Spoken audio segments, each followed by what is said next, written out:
How to refund on Shein. Hi everyone, welcome back to our channel How to Geek. So in today's video I'll simply show you how you can get a refund on Shein, so just make sure to watch the video till the end.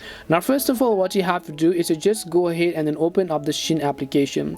Once you launch a Shein application, you want to make sure that you're simply signed into your account, and after you're signed into your account you'll see this type of interface where on the top left hand side of the screen you'll basically find this little mailing icon, right? So just go ahead and then tap on that icon. Once you tap on it, here you'll find the option called orders from the top left. Just make sure to tap on the orders tab, and once you tap on the orders tab, select the option called return item, which is at the very bottom of the screen if you look closely.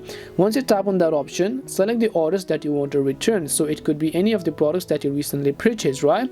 So once you select the items that you want to return and get a refund for, on the next specific page choose your reason for return and then upload some of the photos that is actually necessary. You can select that the product was damaged or anything else as such. Then after that, what you want to do is just select the option called next step from the bottom right. Then you have to choose your refund method, which means that how you want to get refunded. Then the other is the return method. How do you want to return the items? Just select any of these methods of here, and then just select post office or whatever else is actually convenient for you to deliver the items again. And then once you've done that, all you need to do is just tap on the option called submit from the bottom of the screen. Now Shein will verify whether or not you're eligible for a refund and then get back to you as soon as possible.